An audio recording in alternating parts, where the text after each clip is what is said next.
Steve McBee, welcome to the show. Greg, thanks for having me on. It's been a long time of following your content, reading your books, and it's nice to finally connect even digitally. How did you even find my stuff in the first place? Man, I actually, book Unstoppable, it was given to me by a buddy of mine. I was dealing with some anxiety at the time, feeling like there was just so much work that I couldn't overcome, and I didn't even know where to start or where to begin to overcome that. And a buddy had told me to read that book, and I think I picked that 3 or 4 years ago, honestly. That's amazing because, you've got a million things going on, and, some people might know you from Joe Millionaire. We'll talk a little bit about that, but, you've been on reality TV. You have your helicopter license. Is that correct? Yeah, that is correct. I'm a helicopter. That's amazing. You own a car wash franchise. You have correct me if I'm wrong on any of these. You have a 6,000 acre hunting ground and lodge complete with CrossFit style gym. Yeah. Actually, we farm 40,000 acres, but yeah, that particular setup sits on 6,000. Wow. Yeah. I mean, we grew up, when I grew up, my dad had 280 acres. So here in 40,000 is insane. So you guys farm that, and then you're the founder of Apex Protein Snacks, which I was going to send a whole bunch to Bedros, but hopefully you took some out when you saw him on the weekend. Yeah, I did. I took him out a bunch this past weekend. Good. And then you might have another TV show coming out in 2024. I don't even know if we're allowed to talk about that. Yeah, we're working on a project. It's going to be centered around our farming and ranching operation. And so it's in the negotiation side of things right now. And fingers crossed, we're coming to the conclusion of that here pretty quickly. And we'll be filming here pretty quick. And I've never watched this show, but my mom likes that Yellowstone show. And then have you actually, some of your animals have been used on that show? Yeah, so I bought a bison herd middle of last year, and several of those animals actually came from the Yellowstone ranch that they show. So they were actually the animals that were used on Yellowstone when you see the bison running around. Got it. And then did you move them down to Missouri? Yeah, so they're here on my farm in Missouri. And so it's funny how it all connected. Really, Joe Millionaire, it sounds bad. I didn't go on a dating show to date. I was using it as exposure for Apex Protein Snacks, and then also exposure for my farming and ranching side, because I knew we were so similar to Yellowstone and how big Yellowstone has gotten. I was like, I think I can leverage this into a farming and ranching reality show. And, fingers crossed, it's looking like that's going to come to fruition. And this is all from the one stoplight town of, is it Gallatin, Missouri? Gallatin. Yeah, Gallatin, population 1,700. So it's not a Do you guys even have a Dairy Queen? No, we've got a Subway and one Mexican joint. And from my front Subway, interesting. Yeah, we've got a Subway that just came a couple years back, but from my driveway, it is 5 miles to my nearest neighbor. So it's a long ways. Wow, man, that is something else. Yeah. So much to unpack here, but first, what I want to do is, it Steve or Steven? Because it's Steven on your Instagram, and I don't want to. So I go by Steven. My dad's Steve. We have the same name, just makes it easier. Got it. So we go all the way back 10 years ago, a decade ago, 2013. You're playing 5A ball, and I don't know how far you thought you would go, but you tore your ACL. So how did that change your life?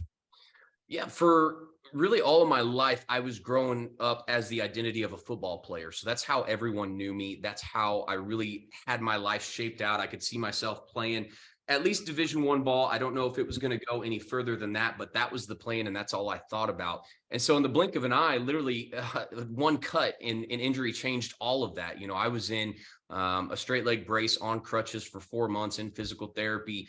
It would have been a month after I graduated high school. So about 2 weeks from actually moving down onto the college campus to begin summer workouts, I played in an all-star game, had never been injured. And literally the first play of that game, I cut wrong and blew out my entire knee. And so really, like, in the blink of an eye, changed the trajectory for my life. And I'll be honest, that was really about the time where, I've never been in a clinical depression, but I would say I was very, very close to it at that time. Thankfully, I had a good support system around me, but it was tough coming out of that and really thinking, who am I? What do I do with my life now that this identity that I've shaped my entire life around is gone? And unexpectedly, I thought I had 4 more years at minimum of playing ball, and really just like that, it was taken away. Yeah, I wouldn't say that I have the exact same magnitude of story, but I was I was really good at soccer, a totally different sport. And I thought I was just going to go to college and then I was going to be as good there as I was, in my hometown. And I didn't even make the team. And that really whacks you when you're a young man. You do have your identity built up into things. But your coach at the time, a guy named Ryan Schartz or Schwartz? Yep, Ryan Schartz. Yep. Yeah, Ryan Schartz. It's tough last name. Ryan Schartz said, "Some things in life just aren't fair, but in true Steve McBee fashion, he's handling it better than the rest of us."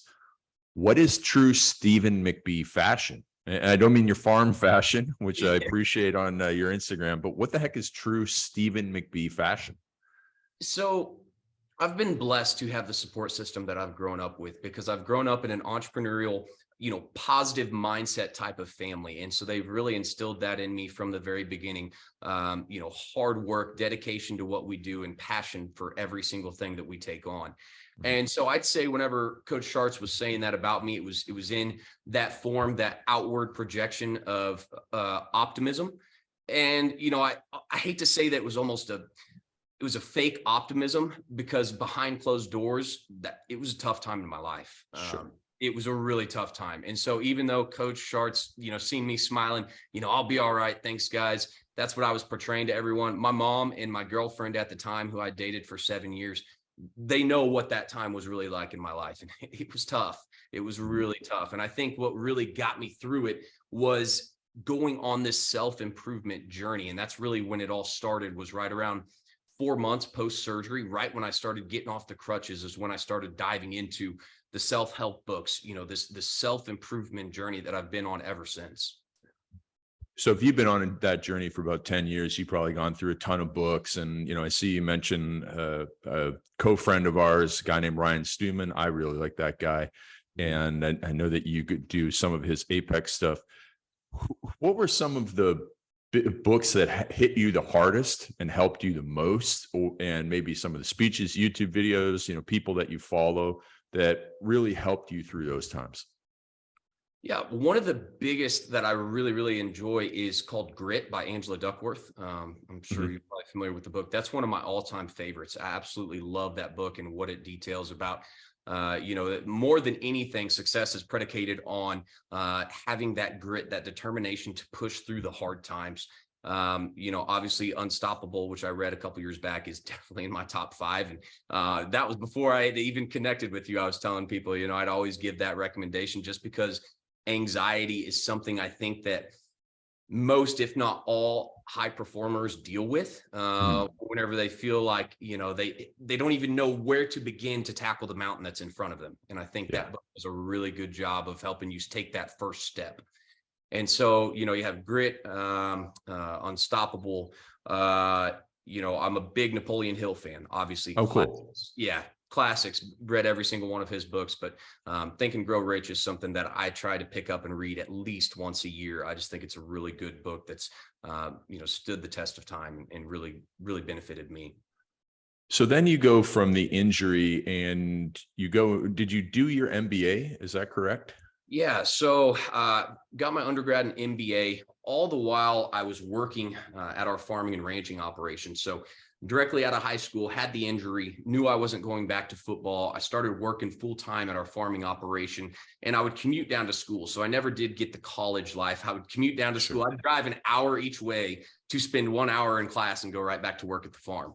And so that was a grind during my undergrad and MBA, but it really taught me the basis of hard work. And it's funny because I was literally turning in, business projections, loan portfolios to banks for our farming operation. And then I'd go down to my undergrad or MBA classes and I'd work on like a loan presentation for a t-shirt business. And I'm like, this is such a waste of time. I'm doing this life to the tune of a $10 million operating line versus a $2,000 t-shirt business loan that we're asking for. And so, I got that real world aspect of it thrown into the fire firsthand from a very early age. And I think that's what a lot of people, don't realize about me they always say, oh, you're so young, you're 28 years old and you're able to take all this on. And I'm like, I may be young, but it's all relative to what age you got started. And so I've been doing this literally since I was 15, 16 years old, growing up in a family of entrepreneurs before I could even walk, instead of, hearing what most kids are doing or playing video games, my dad was having me look at balance sheets. I mean, I've literally heard this terminology since I was 10 years old because it's always been around the dinner table, just being in a family of entrepreneurs. So the farm started, was it your grandfather, your grandfather's father? How far back does it all go? This is what's crazy about the farming story. We're a first generation farming and ranching company. So my dad bought the first farm in 1998, bought it for hunting and fishing. We're outdoorsmen. We didn't start farming till 2005. And then whenever I joined the operation in 2013, we were farming about 4,000 to 5,000 acres. And from 2013 until really this year, I mean, we've been growing every year since to where we're now a 40,000 acre operation and the largest private farming operation in the state of Missouri. Wow. What did your dad do before that? So he owned an infrastructure company. So, fiber optic cabling, telephone lines, all based around Kansas City, Missouri area. It was a fairly successful company. They would do $10 to $12 million a year in revenue and would net 800,000 to 1 to 1.2 each year. So it was a nice small business. Yeah.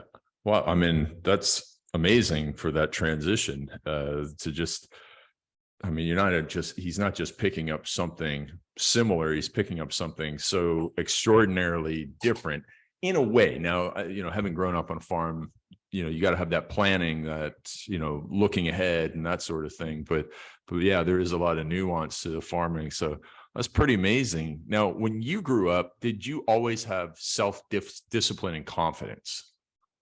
I would say for the most part, yes, just because it was just instilled in I've got 3 younger brothers and it was instilled in us from an early age. And I think being the oldest of 4 boys, you kind of take on a leadership type role just out of the position that you're in and being the example to your younger brothers. And so I think it's always been a part of me. But ever since the injury in post high school, it's gone to an entirely new level. I mean, in high school, looking back, if there's any regrets, it would be I used to eat like garbage. I wouldn't stick to my workouts. I wouldn't be reading the books that I would be reading, truly actually working on my knowledge. I skated by on, I had great grades. I was doing really well in school, but I never really put effort into it like I do now. It was something where I'd show up, I'd do my work, and I'd go home. I never did any extracurricular work. And nowadays I'm obsessed with learning, like literally do anything and everything I can to get my hands on any type of information that can help me or move my knowledge forward. That's amazing. So going to your social media, your Instagram is, I forget, is it Stephen McBee or is it something else? Yeah, it's just at Stephen McBee. Mm-hmm. Yeah, Stephen McBee, MCBEE.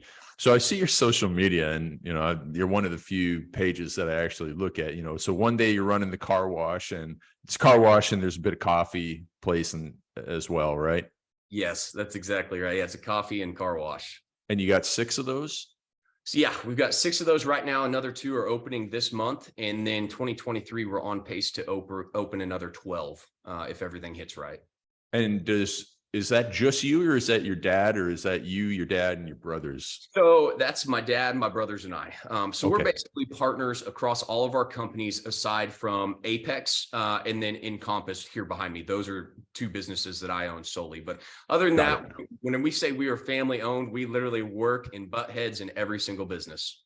So Stephen, what different brilliance does each of your brothers bring? Like, because I asked this for a personal question because my wife and I are having our second daughter and we're like, our first daughter's, she's got a very strong personality and we're like, is the next one going to be completely different? Is she going to be like super chill and type B or like, how do you and your brothers differ? And are you guys like a Marvel superhero team where one guy's brilliant here and one guy's brilliant here? Or are you guys almost all the same? No, we have very different skill sets. For me, I'm more of the outgoing leader type personality, more of the visionary. And my younger brother, Jesse, who is 26 now, he's got a construction management degree, very, very quiet, not as outgoing, but very detail oriented and organized. And then my brother Cole, and he's the guy that gets the brunt of your jokes on social media. Oh yeah, I give it to him nonstop. He's actually the pretty boy of the family. He looks like Casey Denton from Yellowstone, so he can take a little joke Right. now and then. Cole is the crazy wild child of the family. He's 23 years old. He's like a natural born salesman, could literally make a friend out of everyone in any given situation. And then my youngest brother is a little quieter, but more organized as well. And so we all have these complementary skill sets that really fit us well across our companies. And it really makes us have a completely rounded team. We were only really missing a CFO side, and we were able to find that a couple years back. And other than that, we've got about every single high level, C-level skill set figured out in our companies. Man, that's amazing. I love that. So then let's go and talk about Apex Snacks. So you started this one. What opportunity did you see that made you want to act on this? Yeah. So it would have been 2018. My brother Jesse and I were in Alaska caribou hunting, and we were staying in a tent for 10 days in the North Brooks Range, Alaska, which you can literally see 25 miles. And we happened to miss the caribou migration. So you either see like 100,000 caribou or you don't see a single animal for just like miles and miles. So we were sitting out there for 15 hours a day because it doesn't get dark, and we're just bored out of our minds. And I had always, since the injury, tried to eat healthier. So I'd brought a bunch of meat snacks, beef jerky type snacks. And my brother Jesse has a sweet tooth. So he had brought your Skittles, your Starbursts, your Twizzlers, all of these things. And we're sitting there, we're so bored, we're reading the nutrition facts on the back of these packages. And I'm looking at my beef jerky, and it has almost the same level of sugar as my brother's candy. And I'm like, what is going on? Like, meat snacks are advertised as this health snack. And here we are, and I have just as much sugars in so many ingredients that I don't even know how to comprehend or pronunciate the name of. I was like, this is horrible. To me, I wanted a portable, packable, high protein snack. And so that got my wheels turning whenever we got home, saying, is there a way that I can make this where it tastes great? It's made with 100% all natural ingredients and has no to low sugars. The only sugars coming from the fruits or the natural ingredients that are going into whatever the certain flavor is. Mm-hmm. And that's classic. The entrepreneur has a problem. Entrepreneur decides to solve a problem. So how many head of beef cattle do you guys have on your farm? Yeah, so we run 2,000 cow-calf pairs. Wow. And so right now, a portion of the Apex protein snacks is made from my beef. But we're getting to the point where I can't supply all the beef. So I'm ordering the rest of it from local farmers that are all, guys that I know that are running in the area that run similar, Angus is what we're running. And so it's all very, very high quality beef that we're running in the snacks. So you get that started, and then is this entirely online ordering, or do you have distribution as well? I wanted to keep it direct to consumer. I have friends that have done very, very well in the direct to consumer model with the protein and supplement industry. And just seeing all the red tape and the difficulties that you have, and really the negotiating leverage that retailers try to use against you. I didn't want to go retail. I was saying I would rather move 1 million sticks at $1 or $1.50 profit than move 10 million sticks and make 5 cents a stick. It's so much more logistical challenges, so much more inventory, and so much more risk on my end. So I'd rather move less stick, be direct to consumer, and be able to communicate directly with those consumers. Yeah, it's the Walmart paradox. My sister used to work as an executive at Target and at Walmart, and it's like a curse when you get into those stores because they demand so much of you and you get so little back. And so many people think that it's a huge breakthrough, but it's not. So I believe that you are definitely doing the right thing. What were some of your bigger breakthroughs for the success in the sales of Apex? So really, I leverage social media. So I have a network of very influential and large followings from the country music scene, from the fitness scene. And it all stemmed back from having these different influencers up to my ranch and have them hunting with me. And so whenever I launched this product, I had this in the back of my mind of, any given relationship is a value proposition, a value exchange, right? And so I was letting them hunt for free, kill a lot of really, really nice deer.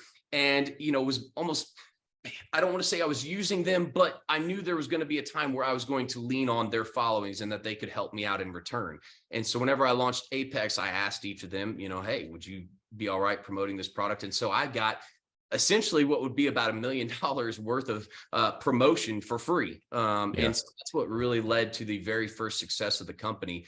But as far as the biggest breakthrough, the first 2 years of launching the product, I was third-party manufacturing. And there was 4 months out of each of those 2 years where 85 to 90% of my product was out of stock. I couldn't get my manufacturer to produce the volume that I needed. I would put in POs for, let's say, 10,000 cartons of a particular flavor.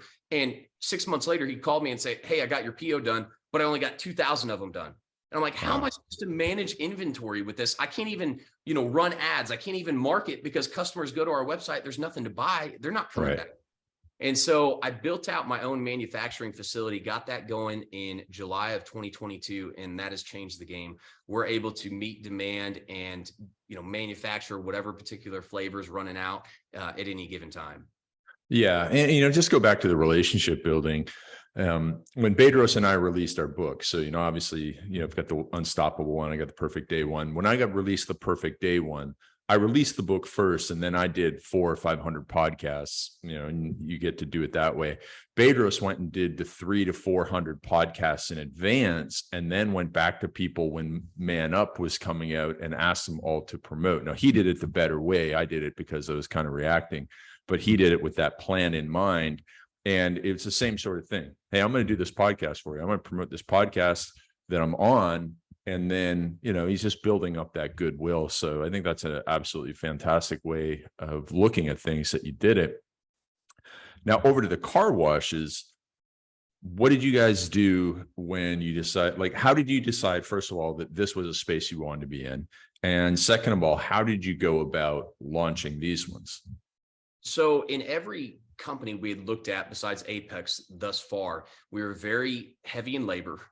We were very dependent on Mother Nature, obviously, in the farming industry. Literally, your revenue swings from 60% of projections to 130% based on a couple rains. And so many things are out of your control. And we wanted to be able to take a model that we could duplicate and almost cookie cutter it across the country for different lots. And so we looked at the car wash. You have recurring revenue through the memberships, the monthly memberships.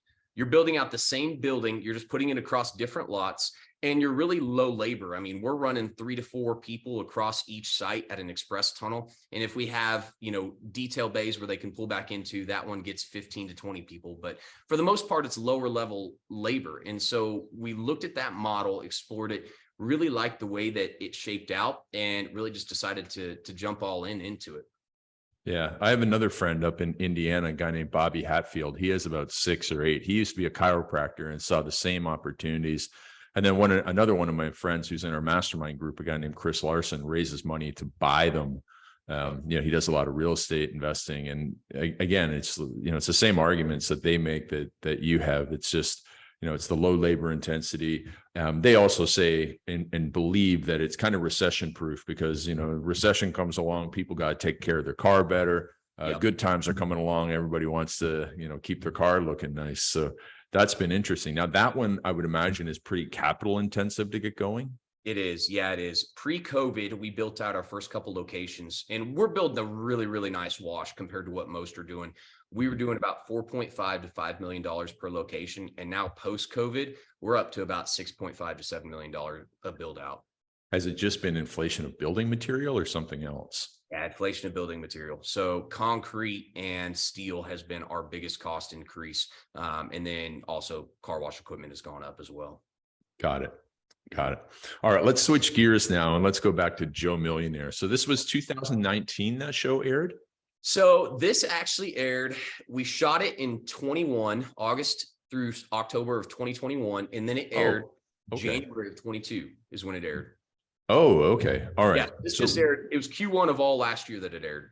okay. So give me a quick summary of that experience. First of all, who contacted you? Why did they want you? And then what was filming it like? And then what was the experience after? Yeah, so I had a casting company reach out to me on Instagram, and I didn't know Random, that. like out Yeah, of just nowhere. random. Had no idea. Went through my hidden requests or the people that you don't follow, and I'd seen this Right. message come in, and it was from some person that they only had like 2,000 followers. They said they're a casting agent, and I was like, yeah, whatever. I had seen a couple of those messages come in before, but I was just having fun with it. So I was like, send them a message back, and they're like, let's set up a Zoom. And we hop on that Zoom, and it's a legitimate production company. You can tell when something's a little more official and they're in a boardroom. And so they set this up. Oops, 1 second. So there was multiple people on that. Oh yeah, multiple people. And you could see that it was a legit production company. And I was like, Yeah. oh, this is actually legit. And so I ended up following through with them. They reached out to me in January of 21, and I had 5 Zoom interviews between January and May.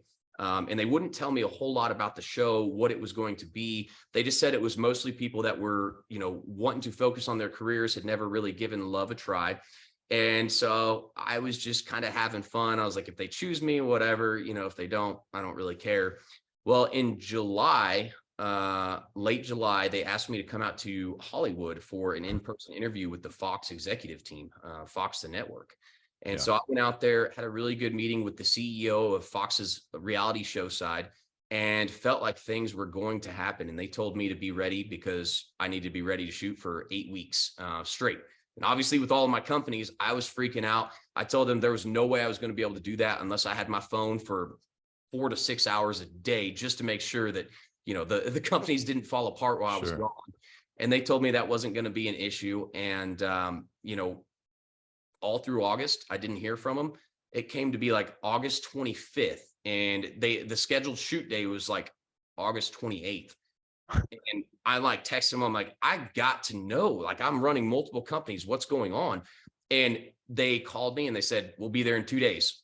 And so they came out to my farm. We did like 3 days of filming there. And then I flew to Atlanta, Georgia for 7 weeks. And we filmed all 7 weeks out there. And it was crazy. It was a lot of work. What people don't understand is that it's like 16-hour days of filming.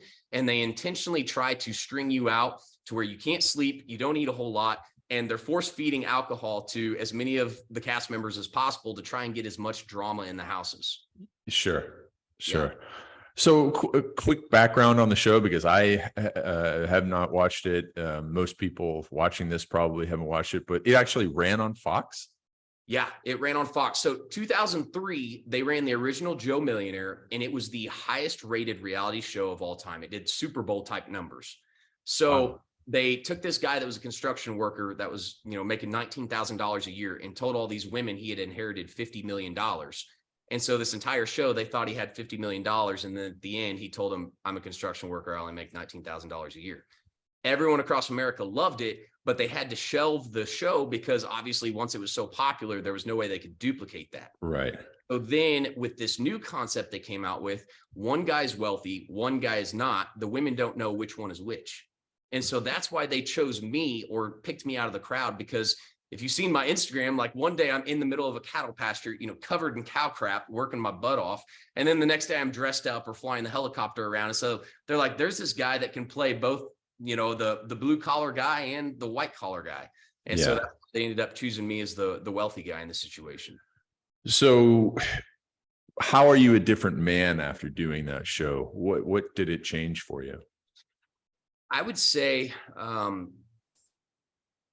really personally for me, I think it did allow me to open up a little bit more, as far as, whenever you're put in that type of environment where you really don't have much to focus on other than going on dates, your phone isn't in your hand all the time, and you're just present with the person you're sitting across, you really start to value those conversations and the people for who they are and how they make you feel whenever you're with them. And we had a really good group of women that were there. I really enjoyed my time with every single one of them. And I think that is something that has allowed me to open up more since the show ended. I think I was pretty closed off before. I was like so headstrong on my career only. I wasn't really giving, love or just being there and present in a relationship a chance. And I think since then that show has helped me open up to that. Did you watch the show after? I watched a couple episodes, man. It's hard to watch. It's hard to watch yourself. You didn't have a screening party on the first night? We did on the very first one, but I was talking to so many people, I didn't even get the chance to watch it. But I watched a couple clips. It was pretty rough.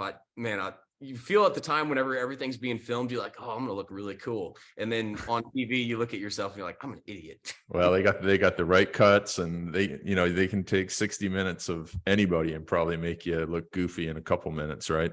You really can. So, so anybody listening to this gets a message from a casting agent, what would you tell them?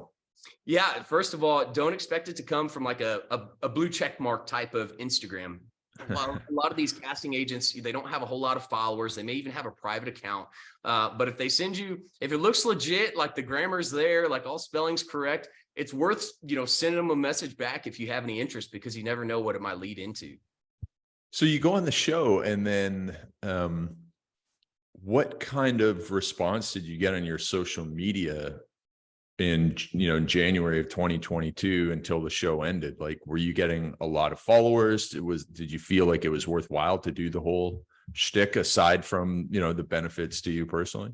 Yeah, I think it was well worth it. As far as the followers I got, I think I doubled my Instagram following. I had right around 50K, and I think I doubled that from the show. And so it did well. It didn't do quite as well as we were hoping for as far as the ratings go. I think it was doing 1.5 to 2 million viewers. We were hoping up there around 5 or 6. And so the ratings weren't great, but I think it was well worth my time. And obviously being able to leverage that into other opportunities has paid off, or looks like it's going to pay off, which was my end goal all along. And then it really just, it got me to be uncomfortable and try something that I never in a million years could have foreseen myself doing. And so I think it's just one of those things where life is short, and you have to, put yourself out there sometimes. What did you learn in terms of productivity, running the businesses during those 7 weeks? You're down to 4 to 6 hours instead of 8, 10, 12, maybe even longer. What did you learn in that time that you've kept as part of some, productivity hacks? Yeah, that was a big deal for me. So number one, being busy does not mean being productive. So I would work all day long and feel like, I worked 16 hours today. That was a really good day. It doesn't matter if you work 16 hours, if all you're working on was, as a C-level executive, was admin stuff or data entry that someone else could have done, delegated it, or even eliminated it. And so being able to get all of my work done in a 4-hour period every single morning from 4 a.m. to 8 a.m. was really the time I was given to work. I was able to do that to where nowadays I work starting at 4 a.m. I get really 95% of my stuff done by noon. I might come back for a little bit of afternoon work from like 2 to 5. But other than that, like after 12 p.m., my day's pretty much done, and I've accomplished everything I want to accomplish. That's amazing. That is fantastic. So, well, you've got more things to do. So last year you got a dog, and this year you're running a marathon. What life lessons has the dog taught you so far? Oh, the dog has taught me patience, because I'm not a very patient person. And, also, he's become my best friend in a very short amount of time. I mean, that little dog has given me so much loyalty, so much fun in my life. And he's a German Shepherd? He's a long-haired German Shepherd. And, I've enjoyed every minute of having him. He's actually at the trainers right now. He's been there for about a week. He'll be there for 4 weeks. And I miss the heck out of him. He's, he sleeps with me every single night, every single morning when I work on my computer. He lays in between my legs, and he's there 6 hours straight, does not even move. Wow. Did you have hunting dogs before that? Yeah, I had a golden retriever growing up that we were really close to. And then when I was I want to say 8th grade. He ended up dying, and my parents actually got attacked by a bull mastiff. They put my mom in the hospital for a couple weeks, and then my dad was he had to have a couple surgeries, and so we were kind of leery of dogs there for a little bit after that experience, and so really didn't get back into having dogs until the last couple years. Got it. And so this one's at the trainer just for general training, or do you plan on some activity with the little guy? Just general obedience training. I feel like it's pretty good. I'm not quite as patient when it comes to training dogs. Yeah, well, we were interrupted by the dog before, and oh, man, I'm just not great at I don't have a bad dog. My dog has a bad owner. Yes, exactly. The way that I look at it. What about, so you haven't started the marathon training because you got sidelined, right? Yeah, had hernia surgery last week, so I'll probably start running. Looking like later this week I'll be able to actually start. I've been on a treadmill every day since the hernia surgery, but haven't been able to actually run. And this is a new challenge for you. Yeah, this is a new challenge. And so really I stopped drinking on New Year's Eve because I was just looking at what alcohol does for me and what my goals are in life, and seeing that there's a misalignment in the drinking and how much it was setting me back. And so since I've stopped drinking, it's really given me back a lot of my time, especially on weekends where, on the weekend nights, I was drinking Friday, Saturday nights. Now I'm getting so much more time back. I'm trying to fill that time with a good habit. And so I was thinking to myself, what new challenges could I take on that would really push me and test me? And I don't know if I've ran 26 miles combined since high school ended, and I'm about to try a marathon here in late April. So it'll be interesting to see how that goes. But I'm feeling pretty good. I actually using Bedros's marathon training course that he's sending out. So we'll see how that works out for me. Did you ever hear the story about like the first 2 weeks of training, he was wearing Converse? No. That's like, he was so out of it, like about marathon running, that he ran the first 2 weeks in Chucks. And he sent an email to this running coach and said, like, I don't understand why my shins are killing me. And she said, well, show me a picture of your shoes. And he sent her back a picture of high top black, canvas Converse. And she's like, you got to be joking me. He's like, no. And so, so if he could do it, so that was 2011 when he did that.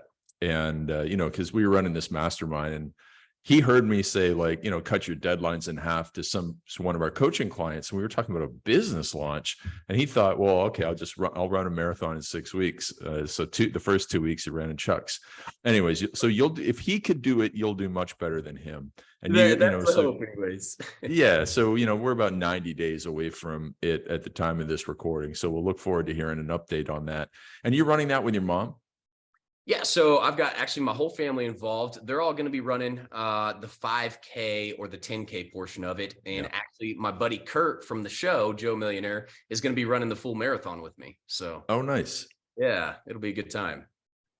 And so it seems like from your posts that you and your mom are really close. What influence has she had on your life?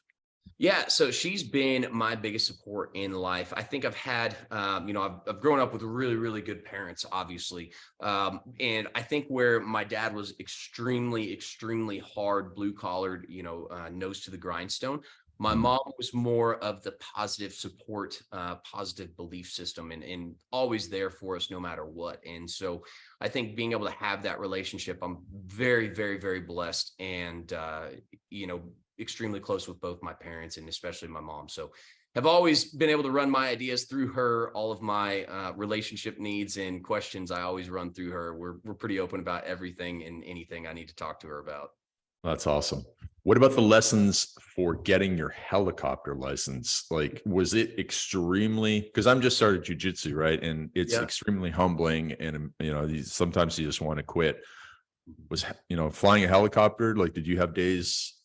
Oh, nonstop. When you were getting started, it was just nonstop. Incredible. The first 20 hours of flying, I legitimately, you have your trainer sitting next to you, and there's a stick that goes between, it's called a cycle, it goes between you and your trainer, so he can take controls at any given time. And when he'd switch those controls over to me, it would just start doing 360s in the air. Like, I had no control. It was so foreign to me. I did not know how to control anything. And for 20 hours, I was like, I'm going to crash this thing. And then Must be a brave man to be a helicopter instructor. I would never be a helicopter instructor ever. As hard as it was to become a pilot, I would not sit in the seat beside me for sure. Yeah. And so, but at hour 21, you get up off the ground, and the hardest part about helicopter flying is hovering, which you think is a pretty simple task, but it's actually super difficult. But hour 21, you get up and you're thinking it's going to be another day of doing 360s. And all of a sudden it just like sits there in place, and you're like, I'm controlling this thing. Like, it's not moving. What's going on? And it's just that muscle memory from the repetition. It just kicks in, and it's different timing for everyone, but it's usually right around that 21 to 25 hours. And it's just like, boom, and you can just hold it straight and steady. And for me, the helicopter flying was taking on my biggest fear in life. So commercial flying, I was scared to death of. Like, legitimately, old women sitting next to me would see me shaking and sweating whenever we'd hit turbulence, and be like, honey, do I need to hold your hand? Wow. And so this was my biggest fear. And so one day I just woke up and I was like, what is the biggest fear I could face right now today to take action on? And I was like, I could become a pilot. Better yet, I could become a helicopter pilot, which is even scarier to me. I have no experience. There's no aviators in my family, and just go after it. My friend Bobby, who owns those car washes in Indiana, is a private pilot. You guys gotta meet one day. Yeah. So how long did it take you to become a helicopter pilot? So it took me about 10 and a half months of flying. And I ended up, you have to have a minimum of 40 hours. I think I finished mine with like 60. Usually you finish with 50 to 65. And I think I finished mine with 60 hours. So it was about 10 months. That still doesn't even seem like that much to be flying a helicopter. It's so you don't think it is, but whenever you're actually counting collective time, meaning like you're up in the air actually flying, it feels a lot longer than it is. Like 60 hours is a long time, because you'll go flying around one day and you'll only log 40 minutes of actual flight time. Even though you put a bunch of stuff on the ground, it doesn't actually count until your skids are up off the ground. Got it. Yeah, because I feel like I'll have done 60 hours soon. I'll have 60 hours of jujitsu. I'll still be a white belt. So I feel like you're still a white belt helicopter pilot. Yeah. I mean, and honestly, like whenever you're in the first couple solos of flying, or whenever you're fresh off getting your license, it does feel a little weird going up in the air and not having your instructor beside you.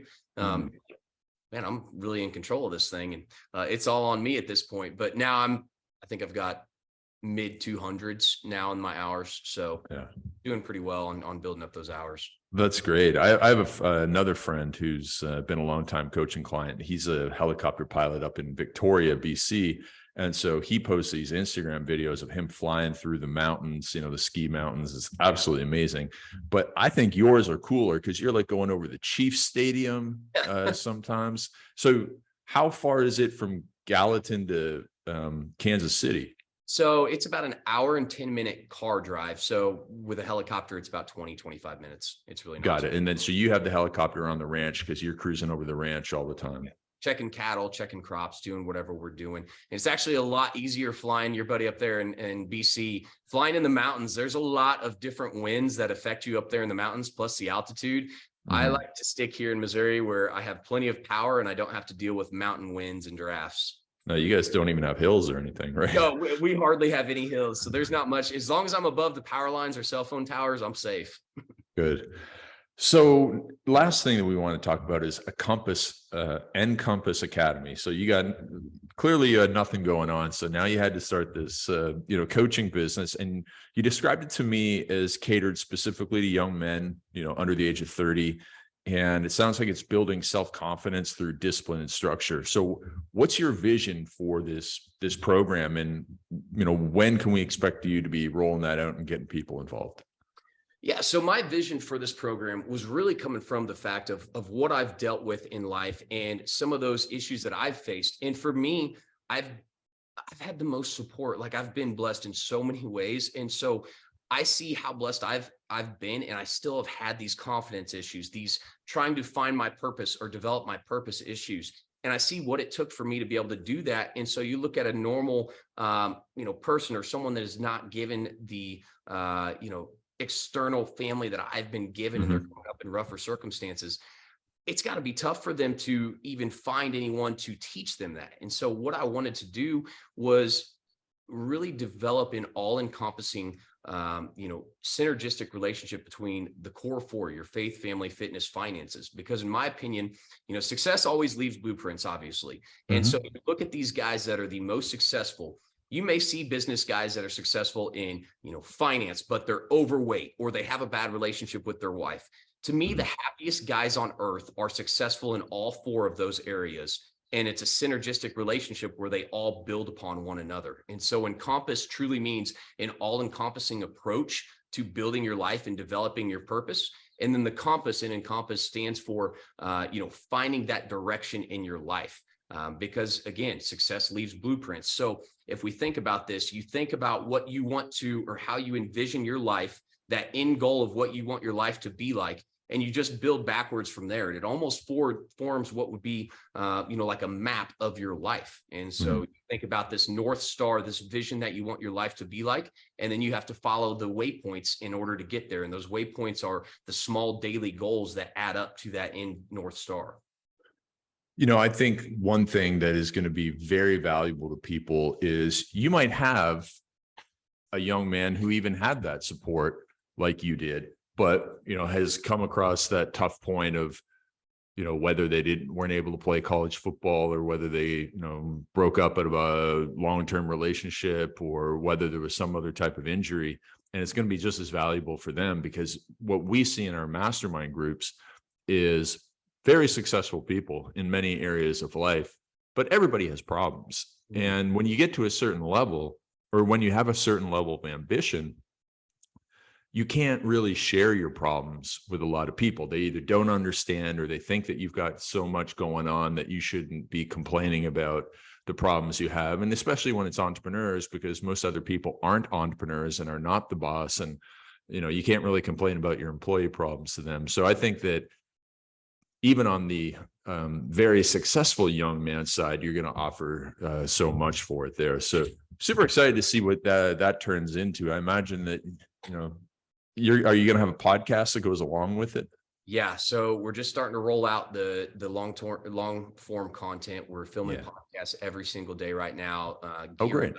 Yeah, we're gearing up for big content release. I would say within the next month, we're going to get this thing up and going. Currently working on the Instagram. I've actually found some success. I've been working for 6 months to get this Instagram, and I think I've got it to where in the next week I will have it.